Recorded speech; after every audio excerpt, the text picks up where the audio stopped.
Hello and welcome to the impzonepod podcast. We are back once again to talk more TNA wrestling shenanigans, and we're here to talk about the Eric Young heel turn today.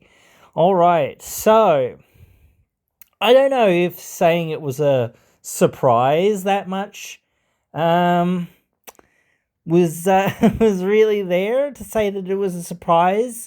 Like, it was a bit surprising, I guess, to see this heel turn.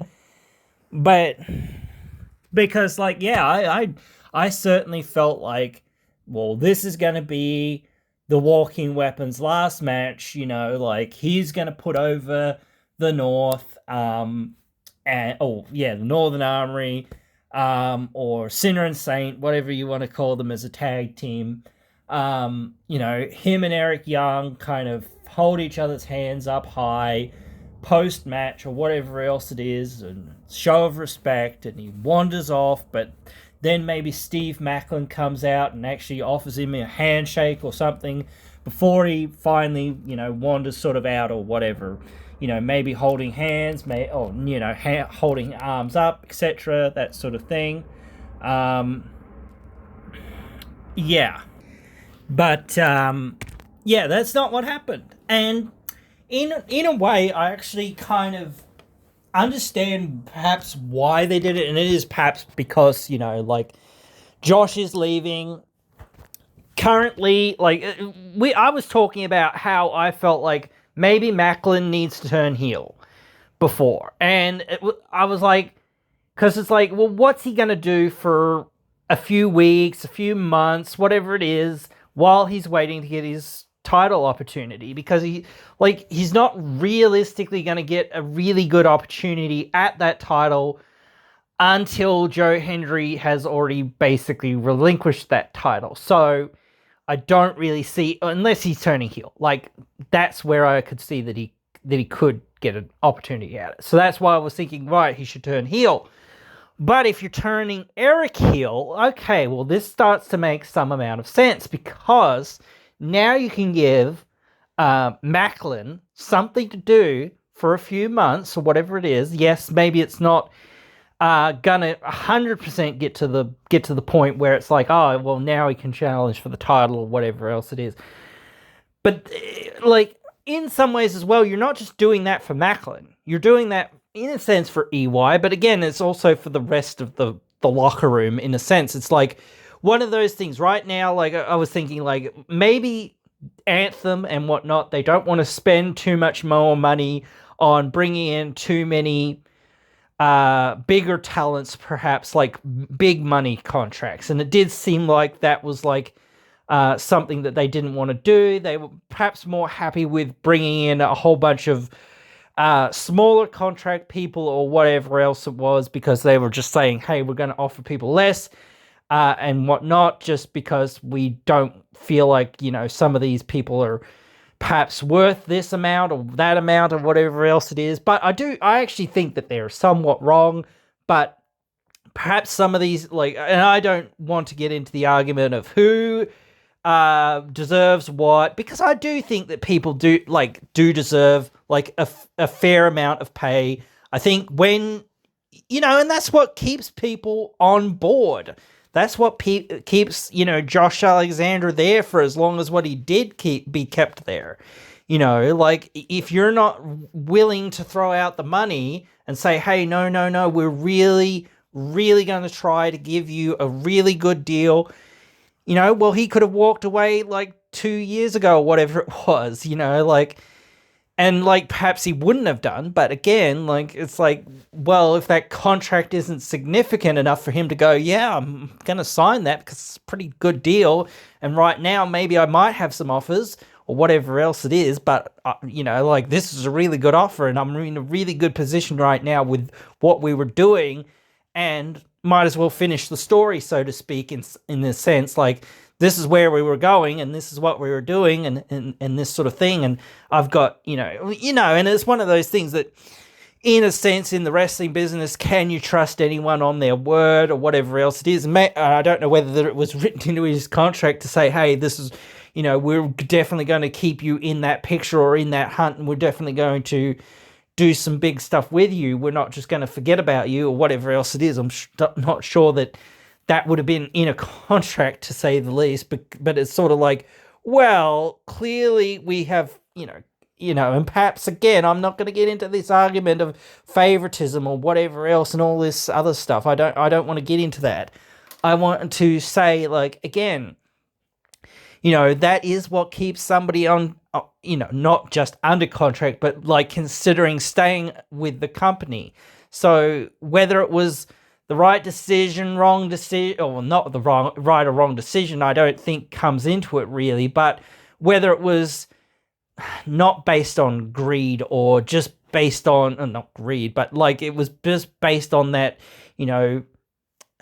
friendship or that, sort of whatever, like, yes, to some extent, but in the end of the day, if Josh Alexander had have come along, or if WWE or AEW or whoever it was had have come along and said, hey, we'll double the offer that we just offered you, that's a lot of money or even double the TNA offer. Like, they probably did offer him quite a bit when his contract was coming up back a couple of years ago. So it was like, come on, bro. That, like if you're gonna sit there and you're gonna complain that somebody was favoritizing one of their guys, like, and then what would you have said if he had have left? Like, again, you can't please anyone. Like, if they had have just said, okay, well, we're gonna offer you the generic same thing that we're gonna offer just about everyone else, or just a top level guy, that'd be in our company right now, would that have kept him? Probably not.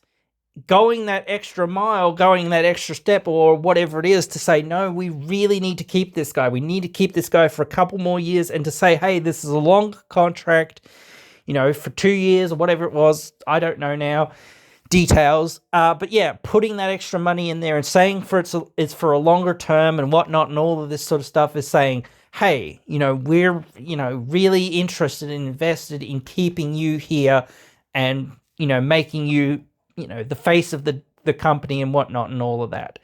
So that, in my opinion, is good. I don't want to argue with people that say, oh, it was all Scott D'Amore and he was his favorite, and that, yes, maybe so, but whatever. At the end of the day, enjoy the professional wrestling. Don't, and this is what I mean, don't go down all these rabbit holes and whatever else. This is favoritism and this is nepotism and this and that, or whatever else it is. I understand that, and perhaps that was the wrong decision, or that was the wrong thing to do, or whatever it was. But at the end of the day, what did we get on the screen was good things. And again, if you had Josh Alexander just leaving after whatever it was, like 2 or 3 years or whatever it was, you would have all complained to say, why aren't they trying to keep Josh? What are they doing?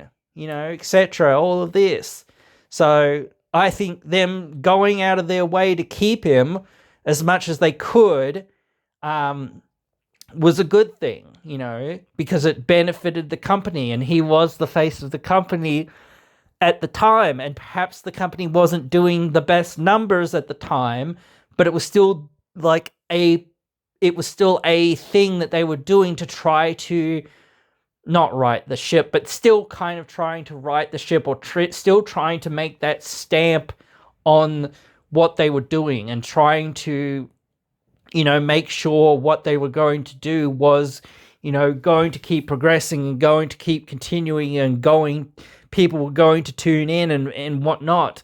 Again, if you lose Josh Alexander, it's like, well, even though he wasn't that as big of a star back then, he was still on the cusp, and people would have complained as well to say, oh, you never really pulled the trigger on him. Another Monty Brown or whatever, guy that could have been the face of the company or whatever else, that sort of thing. So again, it does lead back to Josh Alexander is leaving. And again, I don't know what the contract situation negotiation was, and apparently, from what I have heard, the few things that I have heard, that he is seeking a better deal.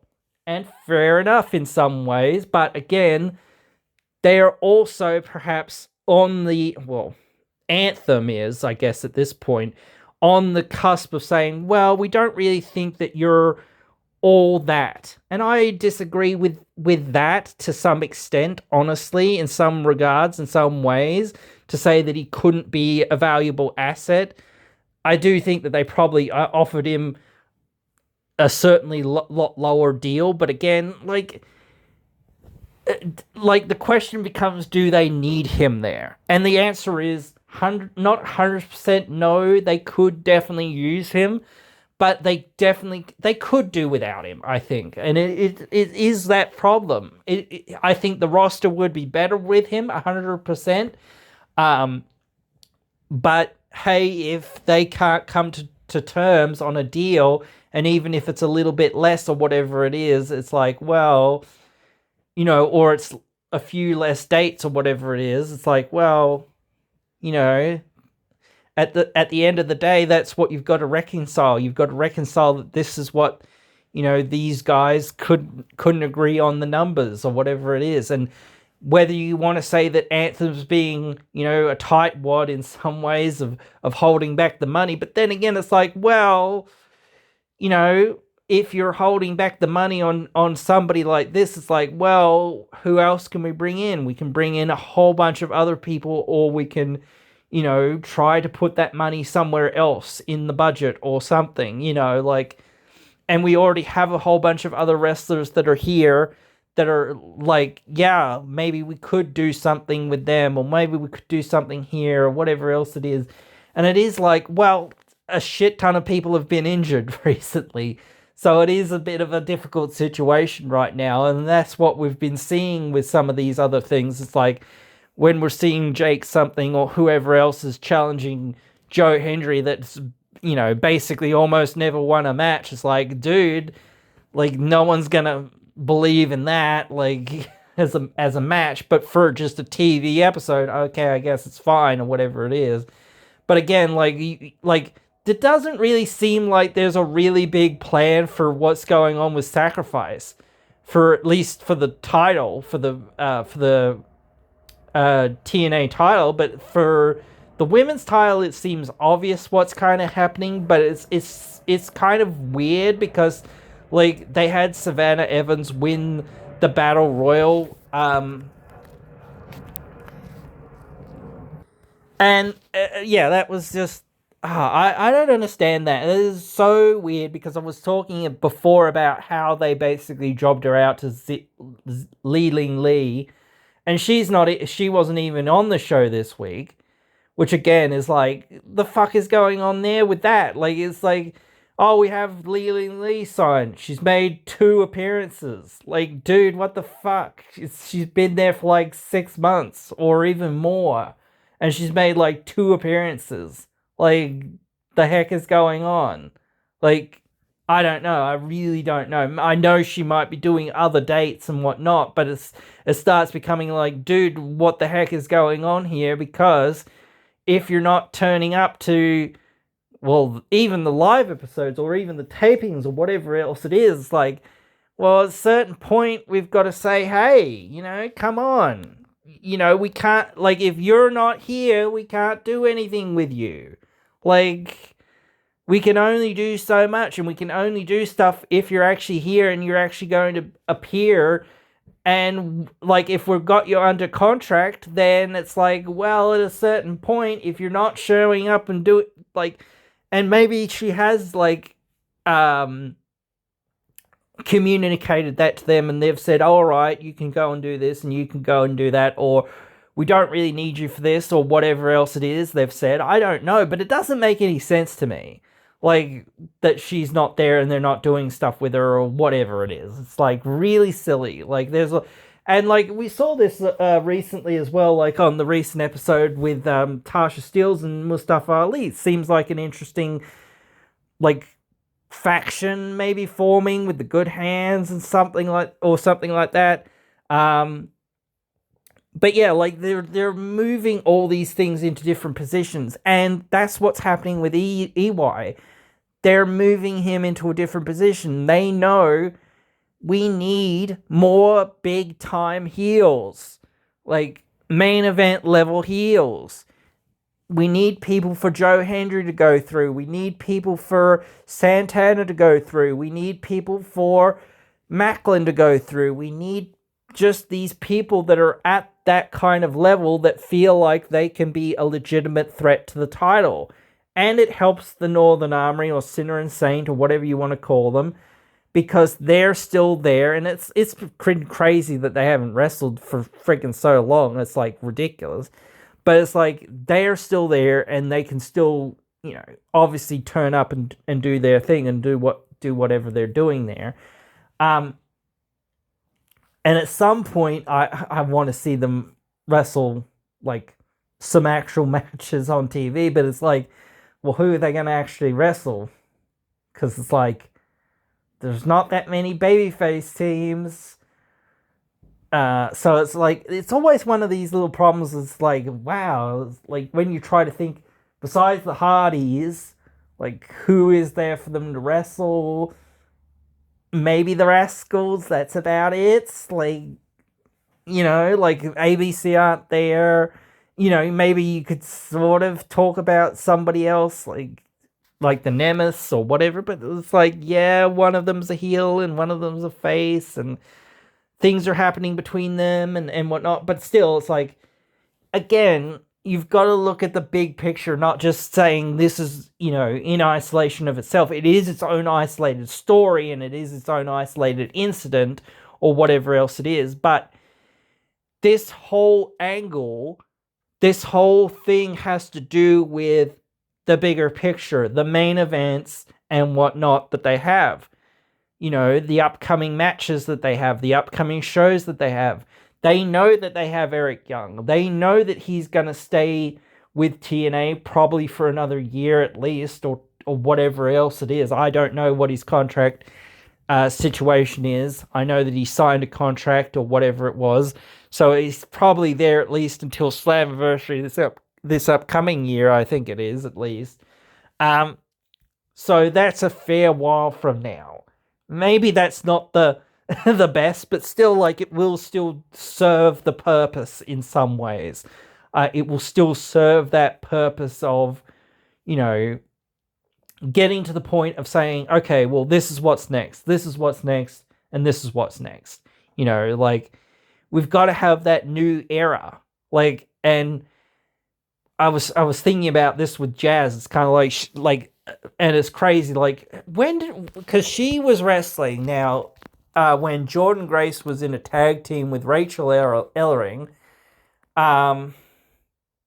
was it 4 or 5 years ago, whatever it was? I'm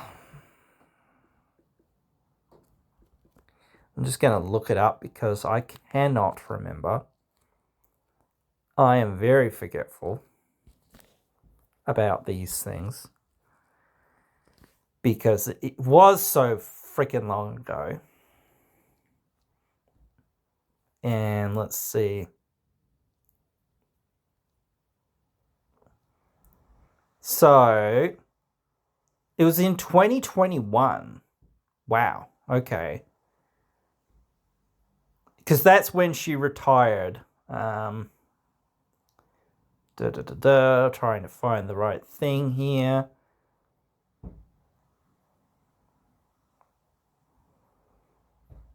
No, I can't find it. Let's see if I can just find the right thing.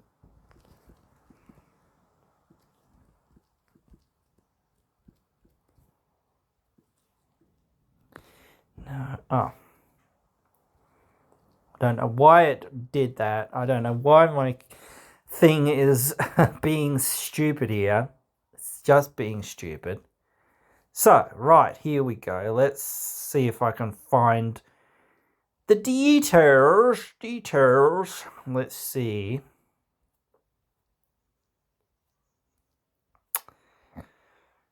Yeah, it was in 2021. Right. It was where is it? She retired in April, but then she returned to action in April 21, same year. So yeah, not yeah. Uh,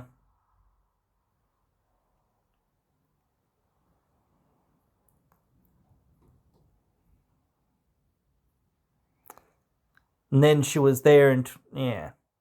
Okay, right, whatever. In NWA. So she's been doing stuff on and off, it looks like, from what I'm reading there. It's a little bit like, I think maybe like the article isn't complete or whatever, but whatever. That's what I mean. Like at this point, like EY is in that same position as what Jazz is. Older wrestler, looks like it's time to retire. On one of their last runs, Kaz, same thing. On one of their last runs, trying to either have that one last good payday sort of thing, or have that one last big moment, or whatever else it is, or trying to put, new talent over and whatnot, and just trying to keep doing this as long as what you can, but hey, this is probably the last run, and I've only got a little bit left in me, and it's time to start giving back. And hey, look, again, I don't expect Eric Young to win the world title. I don't expect him to win the title. I expect he could challenge for the title, but I don't expect him to win the title. I just don't see that makes much sense. It's like I could see Kaz winning it. That's a bit. It's harder to say exactly why, but it's like it does make some amount of sense for Kaz to, in my opinion, win it, and then have that last little moment, and then sort of do his own thing, and then retire after that, because I think that's what he wants. He wants to win the title and have one little run and then retire, which fair enough. He probably deserves it. Um, and again, it's not just about him or Eric or whoever it is. It's about what they do and how they put other people over at the end of the day. Because, most people probably won't remember that this, happened for Eric or for Kaz or for whatever or whoever. It's just one of those things. These guys, they've had their real peak season. They've had their real time in the sun many years ago. And people are probably going to remember them for that more than what they're going to remember them for this. But it is appreciated. It is one of those things that when these young talents, again, look, Ace Austin, another person for Ace Austin to go through on his way to the top, again, or at least seemingly, or at least feud with, or at least do something with. Again, you've got to have these guys who are going to be loyal soldiers and are going to be there and are going to, put in the work when needed. And, again, I think that the tag team thing that he was doing with Macklin really wasn't going anywhere. They could have been an all right tag team and been in the mix, and the tag team division did need more tag teams, and they were a good babyface team in some sense. That is one thing that I do feel like they are losing out on there, as I sort of was saying. They've got a bunch of heel tag teams, and that does make a little bit of sense right now because you've got the Hardys at the top, but you need other babyface teams for these heel teams to wreck effectively so that you can get them to the titles. Again, and it really hurts that a lot of people have gotten injured and whatnot and all of this sort of stuff. Chris Bay, and all of this, and Kylan King, and, what's his name? Even Jake something and whatnot have gotten injured recently, and that. So it's I don't know, but Jake something, I could take that or leave that, honestly. I don't know. He still doesn't do much for me, as a wrestling fan or whatever. So I don't painful to see anyone injured. Don't pray for anyone to get injured, but like if they released him and he wasn't on the roster, I would not miss him. I would miss Hammerstone over. I know miss Hammerstone over Jake something, because Hammerstone was really good at what he was doing. At least as a character, he wasn't like the greatest wrestler in the world, but he could put on a show when he wanted to, and when he had the right opponent and whatnot. But he was a great character, and I feel like that really was what helped set him aside. That he really had, the right mannerisms and the right attitude and the right sort of charisma to sort of get over what he was trying to do with what he had. Whereas with Jake something, I just don't have any strong feelings to him whatsoever, and I still don't think he's ready. I really don't. I really don't think he's ready. And I hear all these people saying, "Oh, he's ready. They should just put the title on him, etc." Blah blah blah. No, I don't. I don't agree. You need to be like, if you're going to be the champion and you're going to be a heel champion, you need to be a despicable piece of shit, but a charismatic, some sort of charismatic piece of shit, because you need to have that thing that the people go, we need to see this guy. We need to see this, like Moose.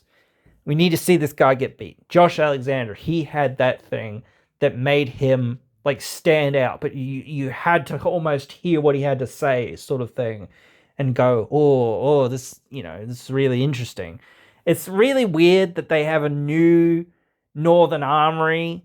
Like, that is a bit weird. Now, I guess, again, it's just one of those things where it's like, well, Josh is leaving, and like, again, maybe they could have been just a duo, but like, it doesn't make much sense just to have them as a duo in some ways, in some forms, in some fashions, because it's like, well, I don't know.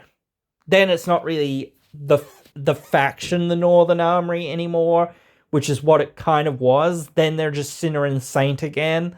Like, so, like, you could change their name to being the Northern Armory, I guess.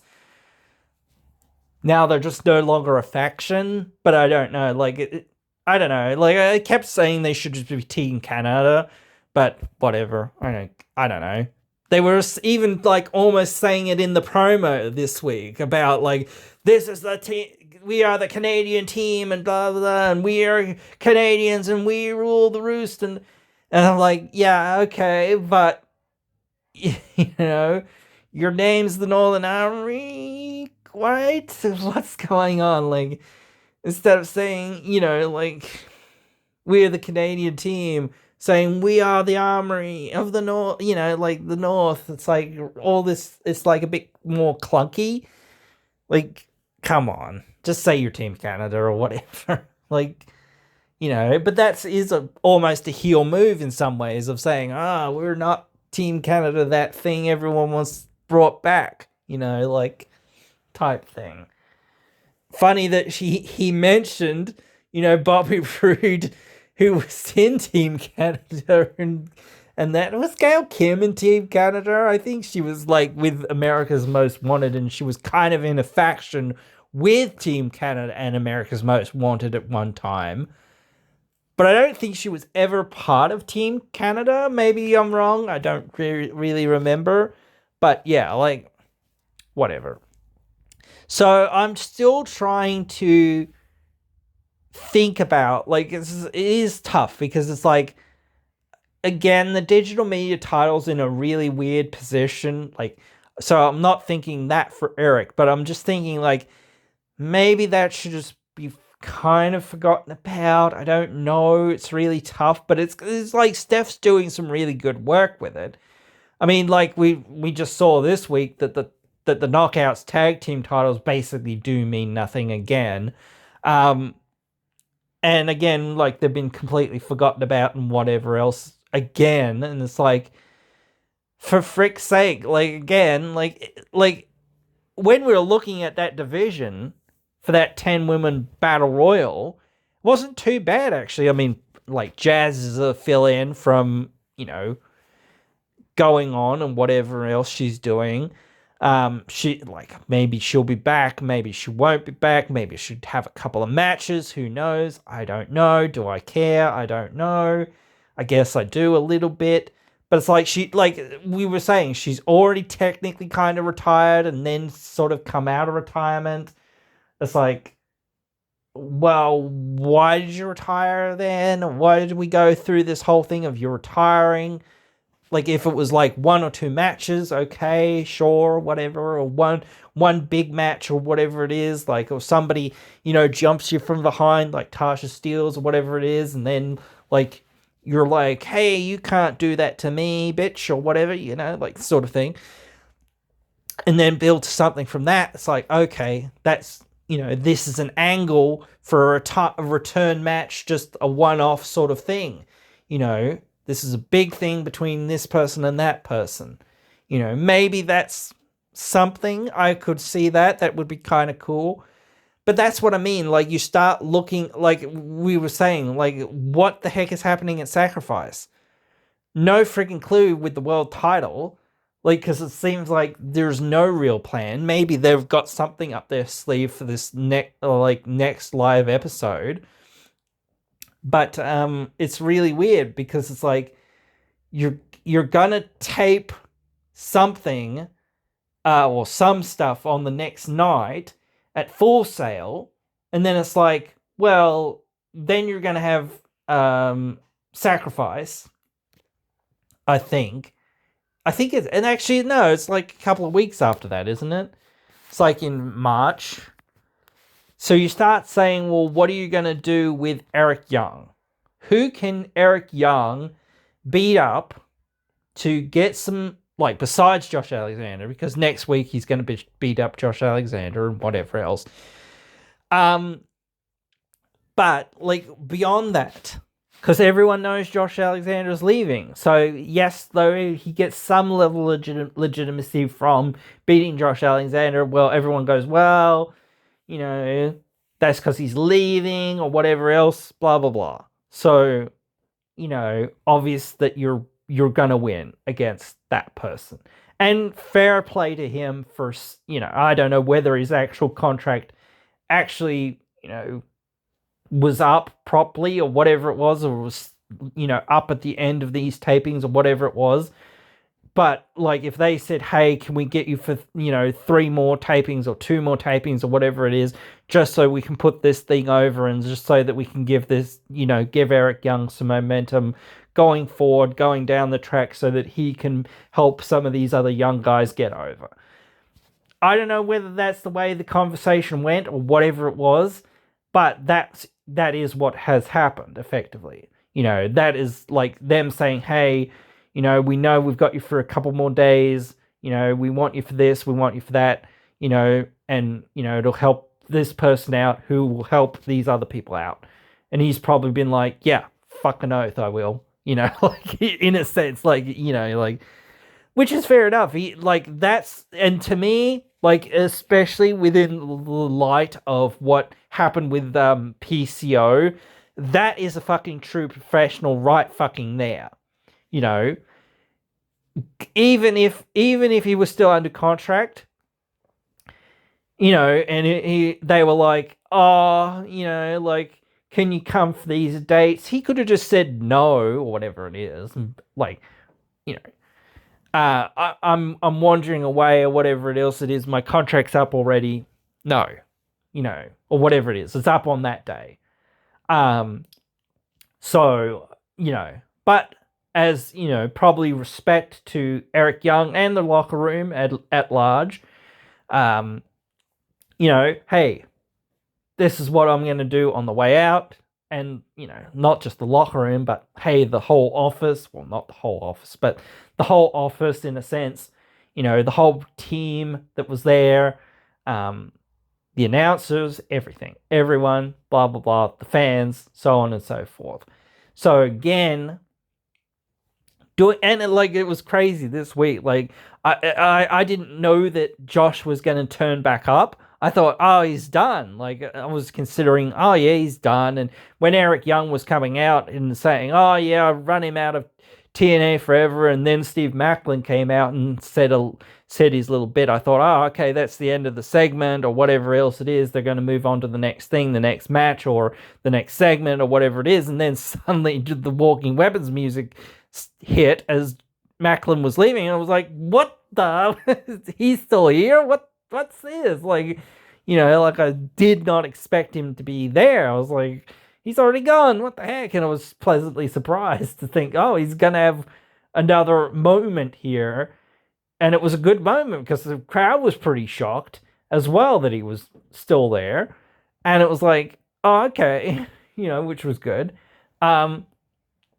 Let's see what we're going to do with these guys. Like, let's go from saying, whatever.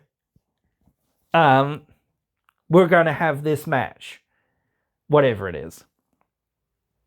And then, oh shit, they're going to have a match next week, so you know what to expect in it. But again, it's just like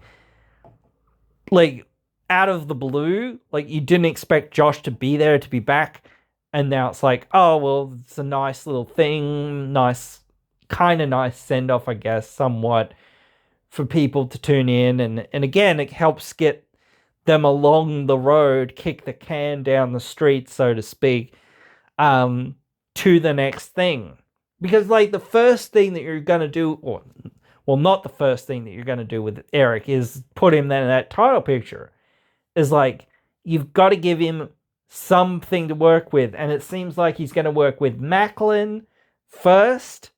So it's like, that would be like, maybe like a number one contenders match. But it's like, I don't know, that does feel a little awkward in some ways. But again, if you start saying, instead of just a number one contenders match between these two people, which I don't think that's fair to a lot of the other people that could be in contention, and it does feel like, hey, why did these two people get like preferential treatment to be the number one contender? It's like, when there's so many other people, it's like, yeah, but I know like this person or that person's probably not going to win it, but still, it's like, even just showcasing your roster to say, hey, this is going to be a 5-man, or this is going to be a 10-man battle royal, or whatever we're going to do. We're going to do this thing, and we're going to see, who's going to win and who's going to challenge Joe at this point. And honestly, that's what they kind of want. They kind of want, like, something to say, okay, this is who's, like, some sort of ranking. I don't know. But again, like, rankings don't mean a lot, I don't think. Like, they tried that in AEW. They, didn't really work out, because, like, you've got to give the people a story, not just, I won, therefore I am doing good. So therefore I'll be closer to being up there to contend to the titles or whatever else it is. Plus, again, that sort of takes away from grudges and personal feuds and that sort of stuff. If you're just looking at things purely from well, you're trying to get the title. Obviously, people are trying to get the title, but in between those things of saying, I'm trying to get the title and you're trying to get the title, or whatever else it is, it's like, well, you stabbed me in the back, or whatever else it is, or you're an asshole, or whatever else it is, and, that sort of thing, or, or you're a crybaby, or whatever else it is. Like, you've got these feuds that are going on between these other wrestlers, and it's never like anything is ever over in professional wrestling. Nothing is ever over in professional wrestling. You have to remember that this is,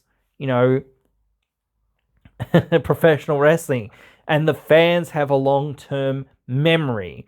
They, like, realistically, like, perhaps they don't remember everything, like, or whatever, but again, they do remember basically everything. And it's like, again, like, I didn't remember, like, some of that stuff with Jazz, or whatever year it was, or whatever, like, this very specifics, because I couldn't remember whether it was March, April, May, whatever it was. and whatnot. Yeah, but like I remember that she was there and she was like doing matches, and then she retired and whatnot, and all that. But again, it's like, you know, it is what it is, boys. You know, they did stuff. They do stuff with people. This is what you do. You know, but again, giving every division something to work with. You've got to have players in these divisions. Like, and again, it's really tough, but again, this is the thing. People forget that, even though I'm complaining about perhaps the tag team division, or complaining about this, or complaining about the X division here, or complaining about the women's division there, or whatever else it is, at the end of the day, what sells the most tickets, or what gets the most people in the door, or whatever else, buying a pay-per-view or whatever, is what's happening with the world title, what's happening with the men's main event title, what's happening with Joe Hendry, what's happening with Eric Young, where is this feud going to go? Because that's where it's going to go. They're going to have a feud. I feel like it's probably going to happen at Slammiversary. I don't know. I think that makes sense, but it is like, well, is that the big match? Like, if you build it up for 6 months or whatever it is, yeah, it can be the big match. But that's what you've got to do for 6 months. And that's what I do potentially think that they could do. And that's potentially probably why they did this. They were like, okay, we want to build to X plus Joe Hendry. We need something big for Slammiversary. And again, I keep saying this, but like we were talking about it within the NXT partnership, and it still feels like, well, they aren't going to give them, like WWE isn't going to give TNA anything of any significance, just in my opinion. Perhaps they'll give them AJ Styles for Hall of Fame induction, but I don't think they're going to give him for a match at this point. Maybe I'm wrong, and I do hope I'm wrong. But again, it's like, if they did, then that would 100% have to be like a major match at Slammiversary. But then you start saying, well, even if AJ feels like a heel, or felt like a heel in WWE, he sort of came back as a babyface, so I don't know. And then it's like, if he came back to TNA, he'd 1000% be a babyface, like almost no matter what. Like, so to think that you're gonna bring him back to have one more match or whatever it is, or a Hall of Fame induction and whatnot, and then try to figure out turning him heel, just doesn't make much sense. Like, it would be way better for him to be a babyface at that point, because you're going to bring him back for one last thing. He's going into the Hall of Fame, all of this stuff, good stuff, and the fans get everything that they kind of want, or whatever else it is. Like, maybe he's not going into the Hall of Fame this year, but like, that's the idea. He's coming back, having one last match, gonna be announced for next year's Hall of Fame or whatever else it is, or whatnot, and then we're gonna move on. It then has to be against somebody that's a heel. Like, so it's going to be a really tough situation to try to, like, turn that into the right situation. Unless it's like a multi-man match, then you could sort of say it, like, as being like, yes, Joe Hendry's here, he's the champion, or whatever else it is. It's hard for me to think, like, and somebody was saying this the other day about that AJ should win the WWE title one more time and whatever. I feel like he should win the TNA title again, but it's like, it starts becoming like, we're expecting too much. Like, we're expecting too much then. like for AJ to hold the title for any period of time. It's like, is that really going to happen? I don't know. It's like, if you were to get to that point of saying, well, how are we going to build to like him having one more match? That's like even like still insane. It's like, okay, then how, like, if it's a 5-man or 6-man or whatever else it is, it's like, or maybe like just call your shot, like, I don't know, dude. Like, you could do that. Like, I mean, like, call your shot is for Bound for Glory, but still, like, you could still do that. Like, I don't know. Or you could just have another match that's like that. Like, what's the difference? Like, honestly, really and truly, like, what's the difference? What's the difference between saying we're gonna have it at Bound for Glory or we're gonna have it at Slammiversary? Or we're just gonna have this special battle royal at this event, like they do with the Andre the Giant thing. Like, we're gonna have this thing, and whoever wins it gets a future title shot. And AJ wins it or something like that. He returns and he wins it. Like, that could be really big. Like, that could be really cool, like, type thing. But again, it's like, figuring out how, like, not just how to do that is hard enough, let alone the logistics of saying, hey, WWE, can we borrow AJ Styles? Like, again, as I've sort of said, I don't feel like they're gonna do it. Like, even if they were, like, we would, like, because then you've got to say, well, like, I keep saying this, but TNA has been very gracious to WWE. Despite everything, TNA has thrown everything they can virtually at WWE. They've thrown everything to the wall and said, hey, here you go. You can have whoever you want, effectively. Go nuts. But maybe that will pay off in the future. I don't know. But, like, they've been very, very generous to them so far. And WWE have been like, yeah, whatever. Like, to TNA for the most part. In terms of talent going over to TNA. Like, sure, whatever. And it's like, this week, like, it's really muddy sometimes with the title picture right now. It's like, oh, with the women's title picture, it's like, why did you have this battle royal and have Savannah win just to lose to Marsha, and then you've got Cora Jade over here who's going to get a title match without almost doing anything, like wrestling matches, whatever. Maybe she'll wrestle some matches. I don't know. Like, she did wrestle a match there, but it was effectively against a jobber. I mean, High-End's a very good wrestler and whatnot, but again, it's like, she's not a talent, and it's like not a match that you should see again on the main show. It's a match that you should probably just see on Explosion.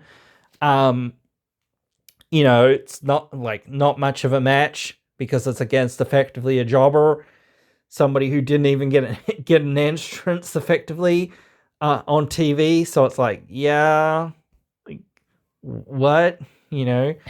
Perhaps there's a little bit more story in there with the whole Xia Brookside coming in and whatnot and all of this. And perhaps you might say, well, it looks like Brookside and Cora, they'll have some sort of match down the road at some point so that, Cora can get, more wins under her belt and whatnot in TNA to feel like she's a bit more, established there or over there or whatever else, or legitimized there. And it's also an issue where it's like, well, she's there, but, she has her WWE commitments and she's doing stuff over there. And it's like, is she really going to do stuff here in TNA? Or was this just something they thought of and then they were like, oh, no, wait, we actually need her for this. We've actually got a good idea for an angle with her. And they were like, oh, sorry, like, we don't know what we're going to do now, type thing. I don't, like, that's what I mean. It's just like, and maybe, like, I don't think that this is going to happen with the world title picture and whatnot, but the more involved two companies kind of are with each other, the more, like, can not go wrong, but the more that you need to have this understanding that saying, no, we are going to follow through with what we said we're going to follow through with, or whatever we said we're going to do, or you have final say on what she's doing over there while she's over there, but we do need her for our show too, blah blah blah, etc. Same with anyone. Like, they could bring Eric Young back. There's a few people that are in TNA now that were in WWE or in NXT. So again, I point to this and say, well, this is giving Eric Young something to do, not just giving Steve Maclin something to do, because, like, again, like, that tag team, so it's a tag team it was kind of filling the role of, like, the Rhino tag team, where, like, you've got a legacy act, effectively, who's there to put over, or mostly put over, other teams and other stars. You haven't got somebody that's there that, you're really trying to build up. In Eric Young, you haven't got somebody there that you need to build him up. No. He's already been built up. He's already been to the top of the mountain. He's already been the guy. And I don't know, like, I keep saying this with Kaz, but it's like every time I turn around, he's like, he hasn't wrestled for months or whatever it has been. And then when he finally wrestles, he loses. It's like, okay, I get it. It's kind of like one of those things where it's like, oh, he has one here and there as well. But again, it's just kind of like, man, it feels like he doesn't win. And it kind of helps some of these other people get over. But it's like, Kaz needs to win as well. And it's like, at some point, I do feel like it's like, end this. Make him call it a shot, and have him do his thing. That's it. Like, do the thing. Get it out of the way, because it is one of those things that it's just like, come on, like, already. Either he's cashing it in or he's not. Like, he could have cashed it in 50 times already. It's just another thing. It's a lot of these things seem to be forgotten about, like, to an extent. But it's like, what is this? And it's like, when you've got, like, Callahan versus Kaz next week, it's like, so, like, maybe, what's his name? This new wrestler, Mason, will interfere or whatever, so it won't be a clean match, but it'll continue to lead to Callahan and him, butting heads or going into a match. They've got to have a hardcore match. Like, they've got to have a hardcore match at this point. Like, that only makes sense. So, like, I'm not just saying all these things about this person, that person, this person, whatever, Callahan, this person, whatever else it is, to say all this stuff about these other people. I'm trying to say this is the framework that Eric Young finds himself in. And it starts becoming like, okay, there's this new guy that's there, and there's Callahan, and it's like, well, like, again, who can Eric Young work with? Like, all these other people already have something kind of going on. So you're trying to say, well, who hasn't got something kind of going on so that he can kind of work with them besides, like, Maclin? It's like, well, Callahan's doing his thing, and I'm trying to think of exclusively baby faces here. So then you've got potentially Santana as well, because he's kind of doing stuff with Mustafa Ali, but that could kind of wait a little bit, and it kind of needs to be dragged out anyway.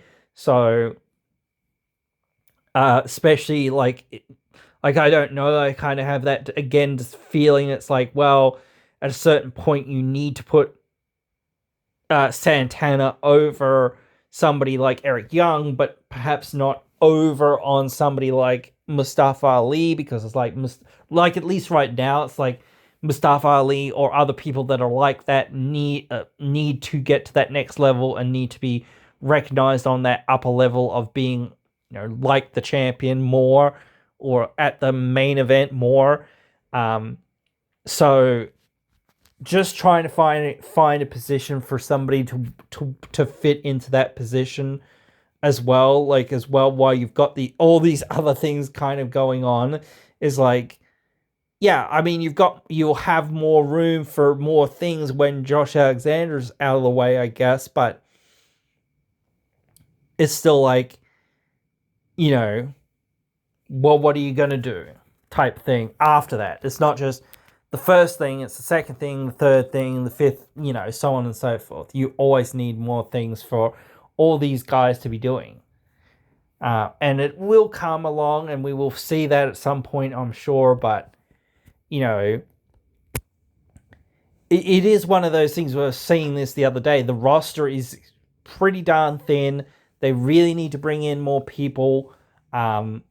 So, like, again, it's really tough. It's like crazy, because I was saying like how thin the roster is, but it's always like they never have enough time to feature some of these people. It's just like, or feature some of these things like the women's tag team titles. It's just like, again, that's another reason why I keep saying, let's just get rid of them, or let's just like forget about them, or let's just, focus on one cohesive singles division, or maybe like just have a singles division, of saying, okay, a mid-card title and then a world title, because like you want to give the girls some other opportunities, and you want to give them like not just a halfway post point, but a post point of saying, okay, like we was talking about this. I guess actually I kind of want to talk this about on its own.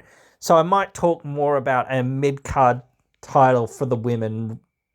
We kind of talked about it for the guys, but I think I should talk about it for the women. So I will talk about that in another episode. But yeah, guys, I hope you enjoyed this one. Hope you guys will join me again in another one.